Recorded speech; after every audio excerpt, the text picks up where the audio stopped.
Also, yesterday I saw this girl on TikTok, and she had done this video, and it was intense because she's holding a little baby, and she said, "If you think you're having a bad week, let me tell you about mine."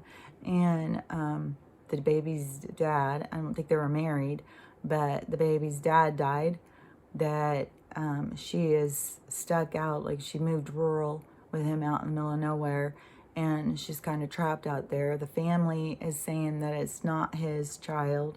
um, she had, oh my God, it was just one thing after another. I can't even remember all of her stuff, but it was like she really was having a really bad week.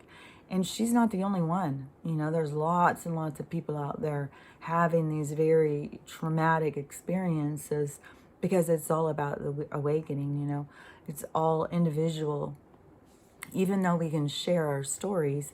And the thing is you got to not get caught up in them. I just keep seeing one horrible thing after another in the headlines and stuff, and I don't want to go in and read them because I know they're going to be traumatic, because it's each soul's experience. It's each soul. Like I've said before, every soul has it designed how they were going to wake up. And that could include people dying, it could include illness, it could include all types of loss, because that is when we start paying attention. When something happens to us that is traumatic, or we feel the pain of loss, and then we wake up, then we tune in. And that is what has to happen for everybody. It's the transferring your soul from this hypnotized, dependent state into, you know, uh, paying attention of, what's going on. Like, what should I do? How do I do this? It's like everybody has to go through these traumas so that they can wake up and they can start living their best life, because everybody is so stuck in the system, and they think that's all life is a system. And they want, they don't want anybody pulling free from it. They want us all to be a part of it. And it's so weird too when people who are trapped in it, and they come trying to have conversation with you, because my mom was just telling me too that it's so hard, all these people who I'm talking to, and you can't have a normal conversation. I've been saying that for a while, haven't I? It's like, no, you can't. You have to go back into their world. This is the only thing they understand, is when you're speaking to them on terms that they understand. And it's hard. You feel fake and phony. But then when you are trying to explain to them the truth, they can't hear that. They just think you're crazy. So it is the only option, really, if you want to have anything to do with people, is to go into their world with them. And, I don't, I mean, I haven't talked to my brother this morning. I'm supposed to talk to him.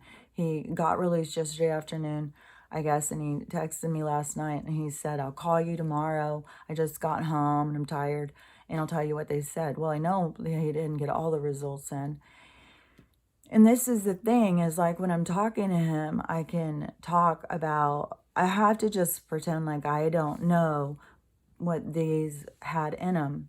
And, there's so much with the HIV now. I mean, they're bringing that to the surface hardcore. And it's scary, because I just know that the people who have them are, they're more the germ phobes, just trying to comply and get by in life. They just want to live their life. And there's a lot of stuff they're going to be dealing with soon. And, my brother is dealing with that stuff right now. A lot of people are dealing with a lot worse. I mean, we got so much stuff going on. I have a cousin with a Guillain-Barré, I can't say it today, the Guillain-Barré, and that's super serious. It's very serious. Like, we'd have patients with that in the hospital, and we'd have to watch them, because that can paralyze you all the way up to where you stop breathing. So it is, it's very dangerous, and there shouldn't be a lot of people who have it. But, you know, when they're doing stuff on purpose, it's just so nutty too. Like, do they just enjoy watching all of these people go out in all these different ways? I think it is that they made all these different ways so they thought it wouldn't go back to them. That we would all really think like suddenly everybody's got a heart problem. Suddenly everybody's got a problem with their blood and their brain and stuff like, you know, but the people who are still brainwashed, they don't know. They literally don't know. And this is, you know, so I just kept trying to give him things, you know, well, ask about this, ask about that. And I kept hearing sodium. Every time anybody would bring up something about my brother, I kept hearing sodium in my head really loud. And so I looked it up. You know, if your sodium's off, what could happen? Seizures.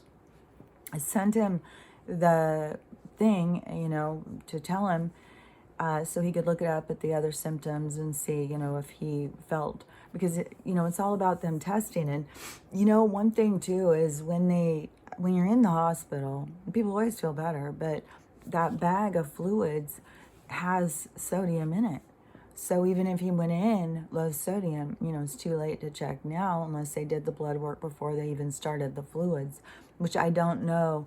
Typically when we worked in the ER, somebody would come in, we would draw their blood, and we would do the fluids once we had drawn their blood. Like it would be draw their blood and then start the fluids. You know, I would imagine there's a lot of people who, you know, they start getting the fluids first because there's all different reasons. The lab didn't get up there or whatever. I'm pretty sure he went through the ER, so hopefully they got blood work done. But like I said the other day, I think that there's something with the calibration of these machines is going on too, because when they told me mine were all whacked out, but also, you know, there's all these toxins. But I feel better this morning.